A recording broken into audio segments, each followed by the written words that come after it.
Hey guys, today we have our Teamer Tribal Dragon deck led by none other than Ureni of the Unwritten. Can you just imagine the devastating dragon damage we'll get up to in today's video? But first, guys, we've got our Discord, and right now, no membership or anything needed. I'm going to put the link in the comment section there for everybody to join for free. So come on into Wave Riders EDH, hop in on there. We're going to get Game Spell Table going. It's going to be great. Join the community.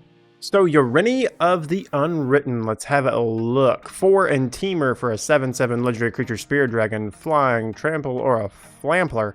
Whenever Ureni enters or attacks, look at the top 8 cards of your library and you may put a dragon creature card from among them onto the battlefield. Put the rest on the bottom of your library in any random order. The plan here, simple. I wanted to do a dragon deck, wanted it to not be the Ur Dragon, wanted it to not be Miram. Miram's in here though, gotta have him in here though. But we wanted, kind of just plop dragons on the battlefield, swing dragons, pure and simple. And this guy is great to get that done. And he's also really easy and really fast to get out through 2 ways, obviously cheating him. And then secondly, just ramp into the stars. So there's a lot of ramp in this deck. I think the earliest I've ever casted him was like turn 3. That was like some very lucky hands, but we ramp hard in this deck. So we're going to ramp hard and early. We're going to plop a bunch of dragons down by abusing Ureni with blink effects and different things like that. It's going to be a great day, going to be a great deck. Let's get into it. And to start off our 24 creatures, we have Clouth, Unrivaled Ancient, Scourge of Valkus, and Old Gnawbone. Clouth, Unrivaled Ancient, 5 in the red and a green for a 4/4 dragon with flying haste. Whenever Clouth attacks, add X mana in any combination of colors where X is the total power of attacking creatures. Spend this mana only to cast spells. Till end of turn, you don't lose this mana. It steps in phases, and it's really nice. We get Clouth in for a big swing, get a lot of mana with him and our other dragons, and then use it to drop even more dragons in our second main phase, or just so some utility artifacts and enchantments. Scourge of Valkus, 2 red for a 4/4 dragon flying. Whenever Scourge of Valkus or another dragon enters battlefield under your control, it deals X damage to any target where X is the number of dragons you control. And then the classic dragon, fire breathing, pay a red, +1/+0 until end of turn. Scourge of Valkus is also a really nice other dragon, as we're just getting more dragons off of Ureni, maybe casting some more dragon with Clouth, abusing Ureni, getting a lot of ETB and attack triggers, bringing in dragons. Just whenever a dragon enters, he's going to deal some damage, equal number of dragons we have, and this gets up pretty high, let me tell you. Old Gnawbone, 5 and 2 green for a 7/7 legendary creature dragon, flying. Whenever a creature you control deals combat damage to a player, create that many treasure tokens. Going to be making tons of treasures off our dragons, dealing out the damage. Up next, we have Ancient Silver Dragon, Ganyx, Astral Hunter, and Ancient Bronze Dragon. Ancient Silver Dragon, 6 double blue for an 8/8 Elder Dragon. Flying, whenever an Ancient Silver Dragon deals combat damage to a player, roll a d20, draw cards equal to the result. You have no maximum hand size for the rest of the game. It's a big dragon with a really cool thing. I'd love to have all the ancient ones in here. I mean, you see the silver and the bronze right here, but we don't have the red one because I haven't picked one up yet because it's freaking expensive. We have one dragon in here that I would cut for the Ancient Copper when we do get it, but I'll update that. If you guys get an Ancient Copper, replace it with the card that I will mention as we go through the creatures here, I'll tell you. But yeah, we want to get all the ancient ones, starting with Ancient Silver. Ganyx, Astral Hunter, 4 and a red for a 3/4 legendary creature dragon, flying. Whenever Ganyx, Astral Hunter, or another dragon enters the battlefield under your control, create a treasure token, and he has choose a background. We don't really care about that, but we do care about him giving us more mana the more dragons that enter the field. Ancient Bronze Dragon, 5 and a double green for a 7/7 Elder Dragon, flying. When Ancient Bronze Dragon deals combat damage to a player, roll a d20. When you do, put X/1/1 counters on up to 2 target creatures where X is the result.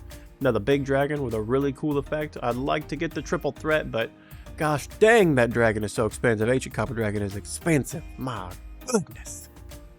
Next up, we have Miram, Sentinel Worm, Farag, Cunning Investigator. Instigator. He's not an investigator, he's an instigator. I can't read. And Balefire Dragon. Miram, Sentinel Worm, 3 and a Teamer for a 6/6 Dragon Spirit Legendary Dragon Boy, Flying Ward 2. Whenever another non-token dragon enters the battlefield under your control, create a token that's a copy of it, except the token isn't legendary if that dragon is legendary. This is freaking sick for our deck. We love Miram. Miram would be the, used to be the headliner or the commander for this deck, but we got Ureni now, so it's better. I think it's better anyway. And then we got Fair Rank, Cunning Instigator. Almost did it again. 3 and an is it for a 3/3 legendary creature dragon flying haste. Whenever one or more dragons you control attack an opponent, goad target creature that player controls.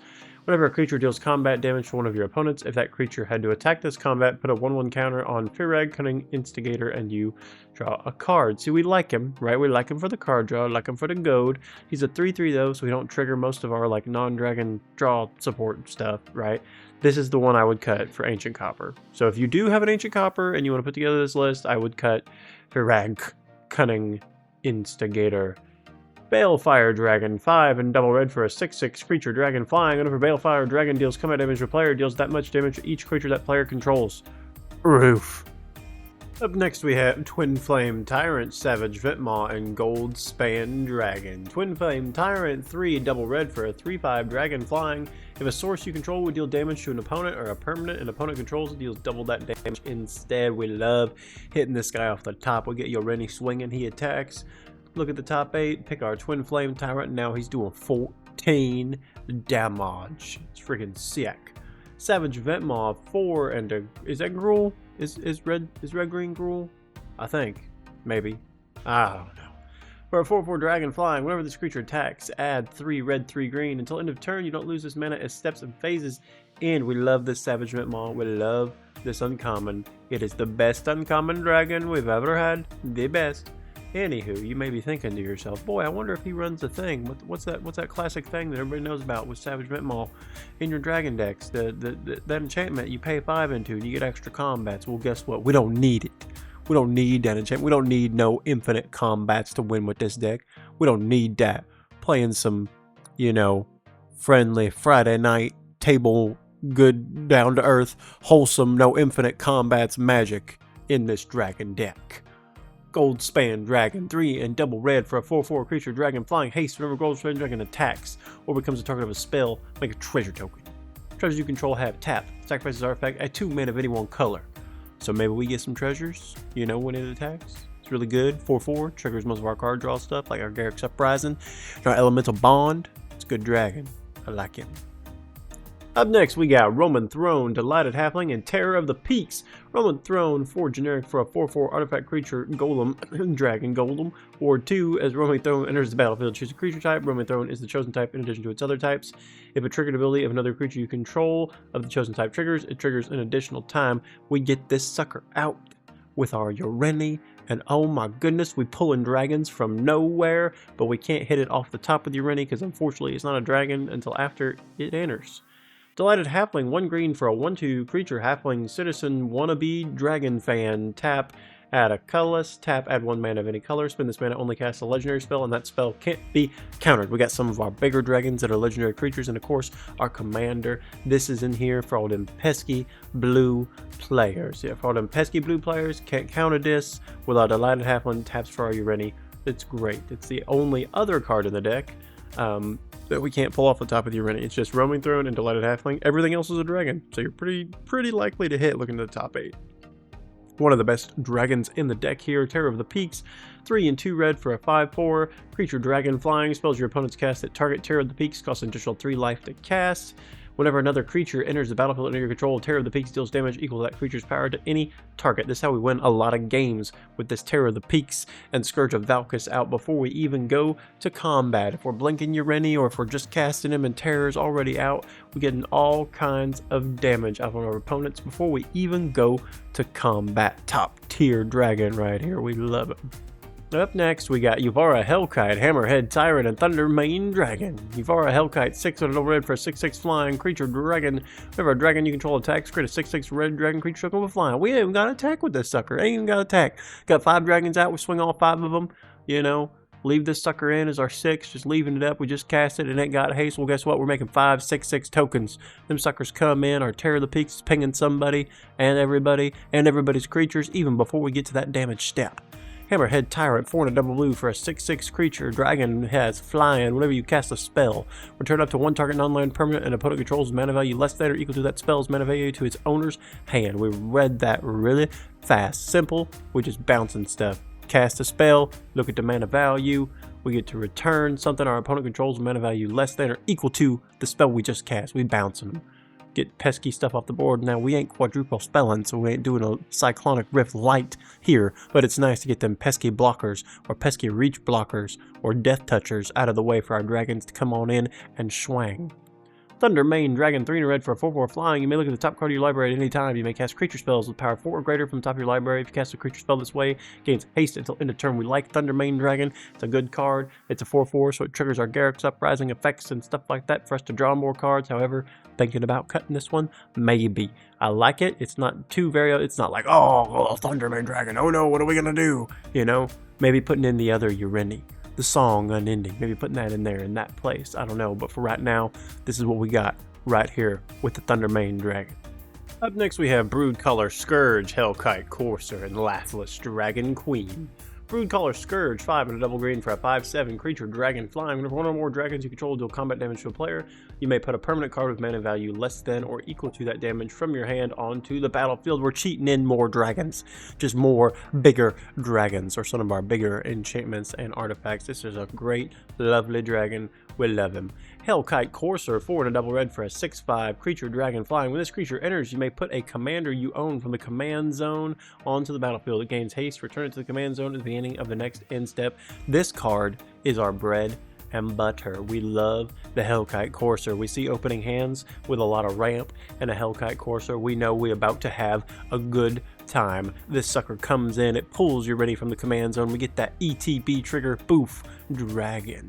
It gains haste, and that's right, we're swanging. Boom, Ureni attack trigger, get a free dragon. And now all of a sudden, it's turn 4, and we've got Hellkite Courser and 2 free big boy dragons that you've seen in the deck so far. It's just great. It's a great turn. It makes you feel real good. Laughless Dragon Queen, 4 and a double red for a 6/6 flying. Whenever another non-token dragon you control enters, create a 5/5 red dragon creature token with flying. In the classic 1 and a red, dragons you control will get +1/+0 until end of turn. Oh, that's not the classic on itself. It gives it to all of our dragons. All of our dragons have fire breathing with this effect. This is delicious. We can just pump a bunch of mana into this. But whenever we get a non-token dragon entering off of Ureni, we get another 5/5 on top, and we're doing more Terror of the Peaks damage. We're doing more Scourge of Valkus damage even before we get to that damage step. Up next we have Scourge of the Throne, Atarka? Akira? Atarka? I think it's Atarka. World Render, Bloomvine, Regent, Scourge of the Throne, 4 and a double red for a 5/5 flying with Dethrone. Whenever this creature attacks the player with the most life or tied for the most life, put a 1/1 counter on it. Not really Revenant. Whenever this creature attacks Revenant, I meant to say relevant. Whenever this creature attacks the first time each turn, if it's attacking the player with the most life or tied for the most life, untap all attacking creatures. After this phase, there is an additional combat phase. Delicious. We can get 1 extra combat phase, no infinite freaking combat phases, you know, just to spread the love out. Atarka World Render, 5 and a Gruul, I think. 6/4 flying trample. Whenever a dragon you control attacks, it gains double strike until end of turn. Oh my goodness, freaking sick. Just more damage in that damage step right after we burned all their houses down with the non-combat damage. Bloomvine Regent, 3 and a double green for a 4/5 creature dragon flying. Whenever this creature or another dragon you control enters, you gain 5 life. Cool. Actually, that's a 3. You gain 3 life. Yeah, you get 3 life. Okay, cool. Not as cool as 5 life. Sheesh. Misread that for a second. 3 life, which is still pretty good. And then it also is a sorcery Omen. Claim territory for 2 and a green. Search your library for up to 2 basic forest cards. Reveal them. Put 1 onto the battlefield tapped and the other into your hand. Then shuffle. So it's ramp. Ramp on a dragon. We love it. The 2 things we love doing in this deck, playing dragons and ramping, and we get both of them off of this 1 card. For our 8 instance, we have Cyclonic Rift, Ghostly Flicker, and Displace. Cyclonic Rift, 1 and a blue, return target non-land permanent you don't control to its owner's hand. And of course, we got that Overload for 6 and a blue, changing the word target to the word each. Love a good Cyclonic Rift in any deck that can play it. This is our only game changer.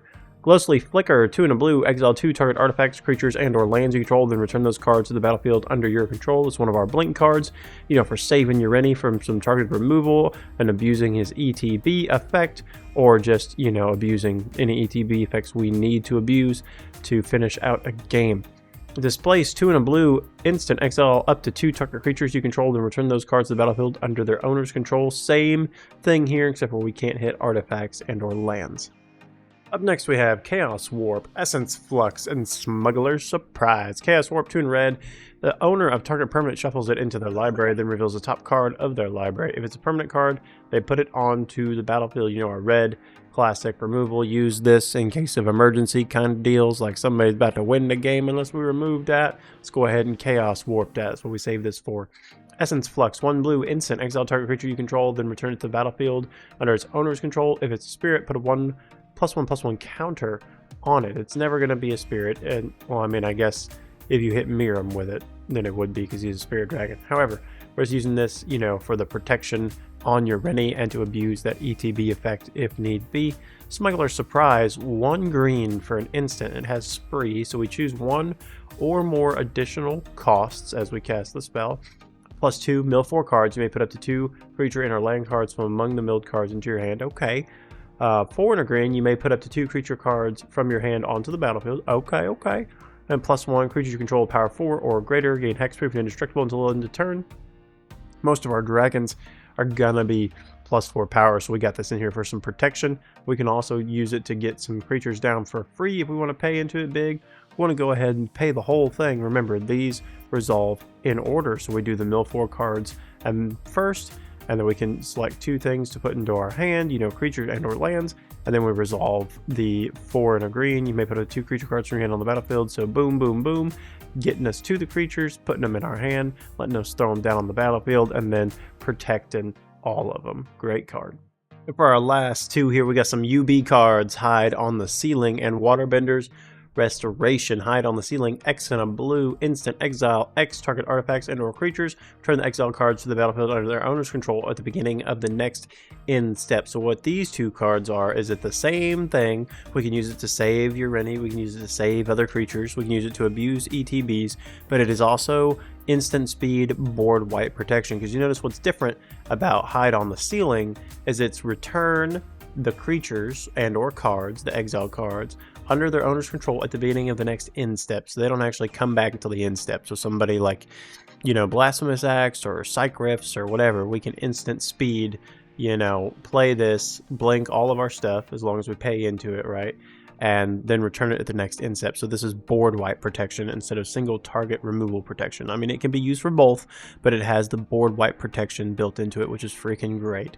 And then Waterbenders Respiration, double blue for an instant lesson as initial cost to cast the spell Waterbend X. While paying a Waterbend cost, you can tap your artifacts and creatures to help. Each one pays for 1, which is great. We can tap all of our creatures to help, you know, save them.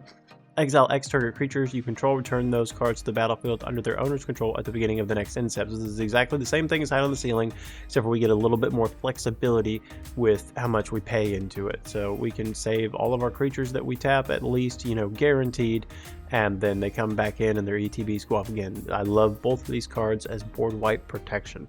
And for our 7 artifacts, we have Arcane Signet, Soul Ring, and Carnelian Orb of Dragonkind. Arcane Signet, 2 for an artifact, tap, add 1 mana of any color in your commander's color identity, ramp, mana rock. Soul Ring, 1, tap, add 2 colors, ramp, better mana rock.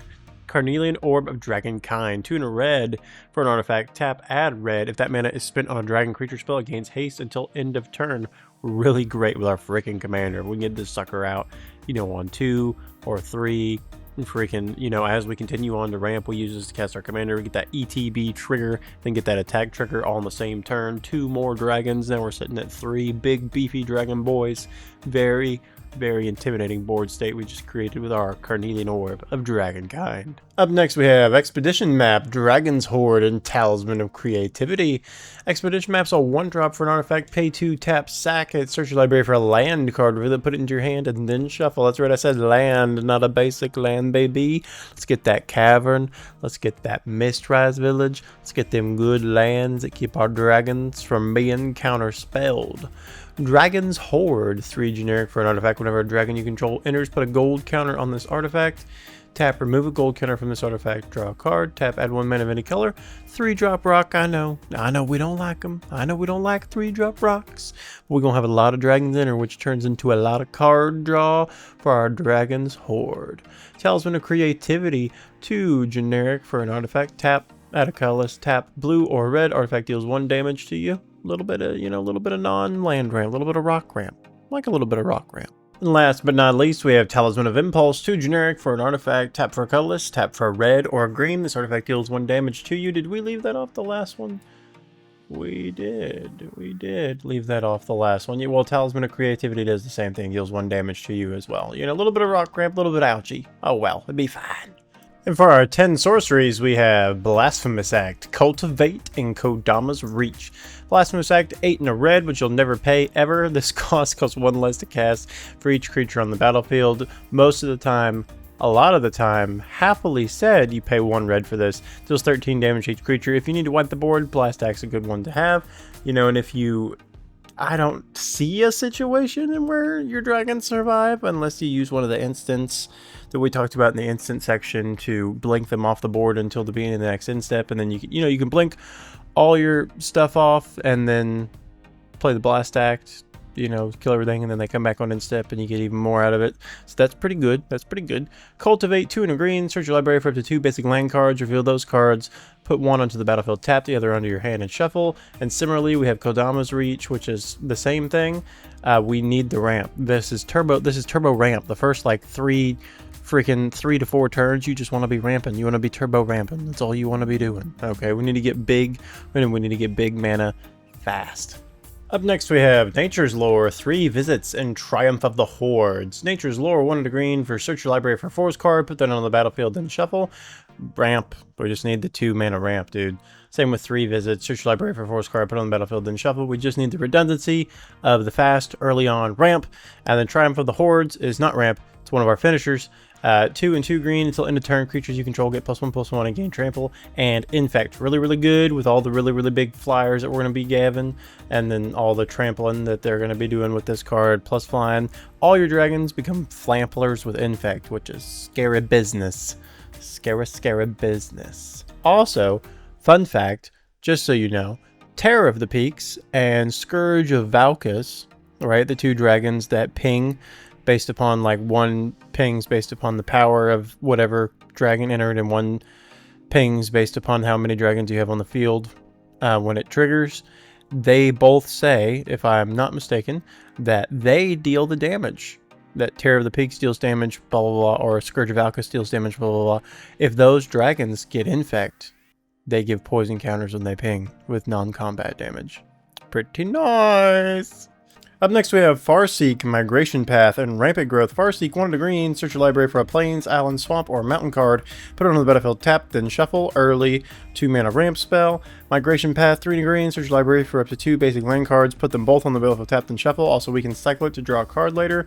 This is kind of like the turn, you know, turn 2, turn 3 bigger ramp spells. And then, of course, a Rampant Growth, 1 and a green, search your library for a basic land card. Put that card on the battlefield, tapped, then shuffle. We need to breathe, eat, and sleep ramp on the early game turns. And then finally we have Selvala Stampede for 4 and double green, bit of a bigger sorcery here.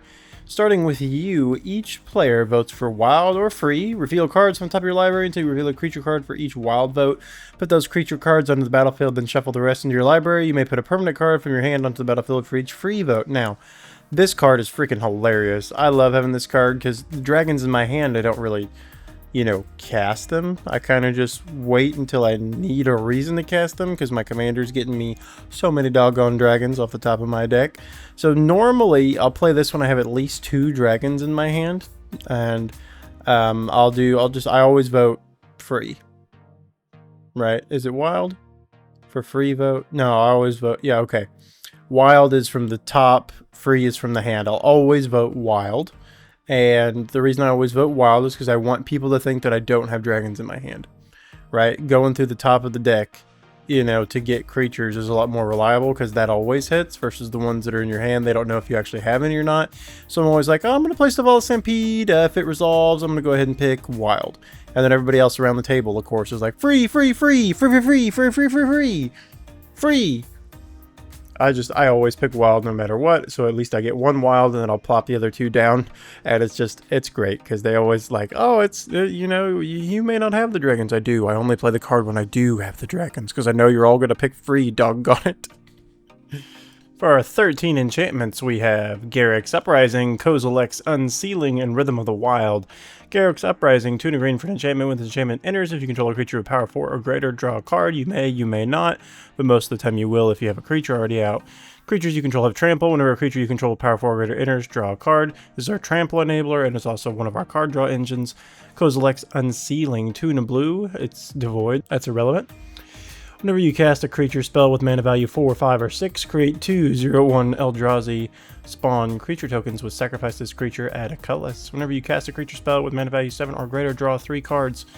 So when you're cheating out dragons with your commander and you've got all this super big mana that you've spent the early turns of the game ramping, you're going to need something to do with all that mana. Why not cast some big dragons too? Rhythm of the Wild, 1 Gruel for an enchantment. Creature spells you control can't be countered. That's very nice for our dragon deck. It's those pesky blue mages. Non-token creatures you control have Riot. They enter the battlefield with your choice of a +1/+1 counter or haste. We're always giving them haste. We want haste. Love haste. Up next we have Dragon Tempest, Elemental Bond, and Frontier Siege. Dragon Tempest, 1 and a red. Whenever a creature you control with flying enters, it gains haste until end of turn. Love that. Whenever a dragon you control enters, it deals X damage to any target or X is number of dragons you control. Love that Scourge of Valkis effect on that enchantment right there. Elemental Bond, 2 and a green. Whenever a creature you control with power 3 or greater enters, draw a card. We'll be doing a lot of that. Another card draw engine for us. Frontier Siege, 3 and a green. As this enchantment enters, choose cons or dragons. Cons, at the beginning of each of your main phases, add 2 green pips. Dragons, whenever a creature you control with flying enters, you may have it fight target creature you don't control. So if you're a little behind on mana, you go ahead and you do the cons, you know, just to keep up your big mana stuff. If you're not behind on mana, then do the dragons for, you know, removing spot removing pesky creatures or anything else like that you don't want. Up next we have Temur Ascendancy, Dragonback Assault, and Frostcliff Siege. Temur Ascendancy, it's Temur. Creatures you control have haste. Love that. We need that. Whenever a creature you control power 4 or greater enters, you may draw a card. This is great. We have a haste enabling enchantment and a card draw enabling enchantment all on one card. It's beautiful. Dragonback Assault, 3 and a Temur. When this enchantment enters, it deals 3 damage to each creature and each planeswalker. Great for us because we're in a dragon deck and we most likely have creatures with more than 3 power. Sometimes it's like a little mini board wipe. Landfall, whenever a land you control enters, create a 4/4 red dragon creature token with flying. Just more dragons. You know, just more dragons. We love more dragons. The more the merrier. The happy dragon Christmas. Frostcliff Siege, 1 and a blue and a red. As this enchantment enters, choose Jeskai or Temur Jeskai. Whenever 1 or more creatures you control deal combat damage to a player, draw a card. Okay, you know, maybe sometimes we'll pick that. Temur, creatures you control get +1/+0 and have trample and haste. Ooh, that's a good one. Trampler. We're playing dragons, so we're already flying, and then we're trampling, and then we're hasting. So we're getting some hasty flamplers. I mean, you could do the Jeskai one if you don't have any other card draw engines and you already have like a Temur Ascendancy out, you know, but usually we're going to pick Temur. We're going to pick Temur. Up next we have the Dragon Storms, Roiling Dragon Storm, Breaching Dragon Storm, and Encroaching Dragon Storm. Yes, I realize that there are better cards that could have gone in the place of these 3 enchantments. I understand, I know that, but thematically, I wanted to keep it. They're okay, they're pretty good cards, you know, but there's definitely cards that could be better that could go in these slots, but I wanted to keep it thematic. I can run all 3 of these in the colors I want to run all 3 of these, so I'm going to run all 3 of these. You can pick something else here, but I really like these. Have a lot of dragons entering all the time, where you're going to be able to put them back, you know, into play a lot. I just really like them. You know, let's go into them. Roiling Dragon Storm, 1 of the blue. When this enchantment enters, draw 2 cards and discard a card. Okay. Draw 2, pitch 1. Whenever a dragon you control enters, return this enchantment to its owner's hand. Perfect. You know, for 2 mana, we draw 2, pitch 1 every time a dragon comes in. You know, that's pretty nice. Breaching Dragon Storm, 4 and a red. When this enchantment enters, exile cards from the top of your library until you exile a non-land card. You may cast it without paying its mana cost if that spell's mana value is 8 or less. If you don't, put that card into your hand. There are not very many big cards that we have that are over 8 mana, because our commander's 7, and I think our commander is probably one of the most expensive dragons that we have. I don't think we have any like super big dragons over 8. But we'll just be able to free cast, you know, something. If we don't want to cast it that turn, like if it's a blink spell or a ramp spell or something like that, or just whatever situation that you don't want to cast it, you put it in your hand. And then it has the same thing whenever a dragon enters, return it to your hand. That's pretty good. You got a lot of mana. Encroaching Dragonstorm, 3 and a green. When this enchantment enters, search your library for 52 basic land cards, put them onto the battlefield tapped, then shuffle. When a dragon you control enters, return this enchantment to its owner's hand. So it just ramps us. It's pretty great. Pretty great. I love these cards. They're very thematic for the deck. Like I said, there could be better cards that go in place of these, but I really like having all 3 of the Dragonstorms that I can run in the deck. I think it's really cool. And last but not least, we have Defense of the Heart, 3 and a green. At the beginning of your upkeep, if an opponent controls 3 or more creatures, sacrifice Defense of the Heart. Search your library for 52 creature cards, put those cards onto the battlefield, then shuffle. This is great. If we can get this to, first off, resolve, and then stick around until it's trigger, and then the trigger resolves, it's absolutely amazing. I think my favorite cards to grab with this, if I don't have my commander out, I grab the dragon that pulls my commander out, and I grab Miram. I realize one of the commander dragons will go away, but, you know, I still get the trigger. And then if my commander's out, I like to get Miram and Roaming Throne, because then that's just absolutely delicious. You know, if we can get, we get this card to resolve and you have your commander out, you're most likely going to win the game, unless somebody's going to Psych Rift on your end step or something. And for our lands, we have Mysterized Village and Cavern of Souls. No, the deck does not have 2 lands in it. I just wanted to preference this with these being the only 2 lands I added from the precon, because I took the precon and I upgraded it. So these are the only 2 lands that I added, and I kept all of the other precon lands. I replaced the basics with the Dragon Eye lands from the set as well, just for a little more thematic theme. However, there's obviously better lands that can go in here. You can put the shocks and the fetches in here and be more reliable and yada yada yada yada yada. However, I have never had any problems with lands, even the ones that come in tapped, or the ones that come in, and they come in tapped and you gotta untap them and then tap and sack them to go search something that comes in tapped. Like, I've never had any problems with lands, whatsoever in this deck. So I just never really changed them out. If I had been playing it and it was like, oh man, I'm having trouble getting mana, maybe I would have gone for the lands that come in untapped, but I've never ever had an issue. So the 2 lands that I decided to add are Mysterized Village and Cavern of Souls for obvious reasons. Mysterized Village has the ability pay a blue, tap the next spell you cast this turn can't be countered for our commander, and Cavern of Souls as well for our commander. Add 1 mana of any color, spend this mana only cast a creature spell of the chosen type, and that spell can't be countered. ETB, choose creature type, it's dragon. So you can look at the mana base on the Mox deck list that'll be down below here, and or if you have the precon, then you already have the entire land base over these 2, which is pretty sick. And that's the deck. Go ahead and click the Mox link. Try to build it for yourselves. Play it out. See how it does. Cut them dragon storms and some lands if you want. Put in some better lands. Some other cards. Hey, jump in that Discord, okay? Jump in that Discord. And last I checked, 98% of people that view my videos aren't subscribed. Come on. Just hit the sub button, please. Come on. Come on. Just hit it. Just touch. You want to hit the button. Just hit the button. All right. Y'all have a good one. Until next time.